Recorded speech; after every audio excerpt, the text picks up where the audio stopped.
Razia, tu n'as pas fait le bien, pour avoir gardé secrète la réalité d'Arshad. Quelle réalité? Quelle réalité? Que le garçon vit à Londres. Il a la nationalité de Londres. La réalité est qu'il gagne dans les étangs. La réalité est, il était marié avant. Razia, tu aurais dû tout me dire. Je veux dire que c'était un mariage. Ou des fiançailles. Ne fais pas semblant d'être innocent. Tu le sais très bien. Que Sarmad était marié avant. Puis, il lui a donné le divorce. Quand il a divorcé.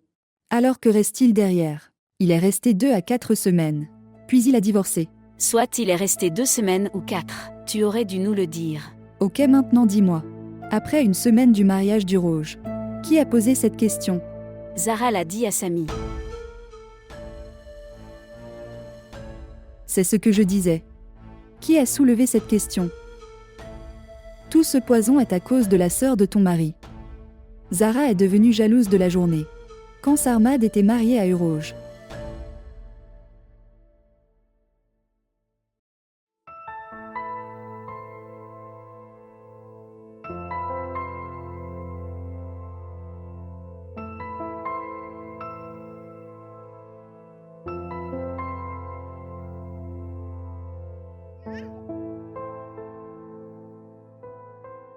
Oui, mais que va-t-il se passer ensuite?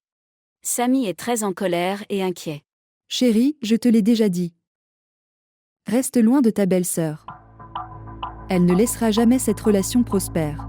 Et vous deux, vous, mari et femme, devriez penser sainement. Je suis venue vers vous avec une très bonne proposition. Tu me donnes tort. Comment dois-je comprendre le père du Rouge? Lui faire comprendre que, aujourd'hui, les personnes âgées, même à 40 ans, ils reçoivent facilement des propositions de filles de 16 ans seulement. Razia, ce n'est pas le problème. Pourquoi tu ne comprends pas? Raza et son père veulent rompre cette relation. Ils veulent mettre fin à ce mariage. Étrange. C'est totalement inutile de faire. Sarmad vient juste de se marier. Ce n'était pas un mariage convenable. Il n'avait pas de fils, pas d'autres responsabilités. Pourtant, Samy ne sera pas d'accord avec ça. Zara lui a dit que Sarmad y vit avec une fille hindoue. C'est la limite de la jalousie. Zara ne digère pas le bonheur de ta fille. Sinon, avant de blâmer une dame aussi religieuse, il faudrait qu'elle réfléchisse au moins une fois. Salema, c'est ton courage. Tu as passé toute ta vie avec cette dame.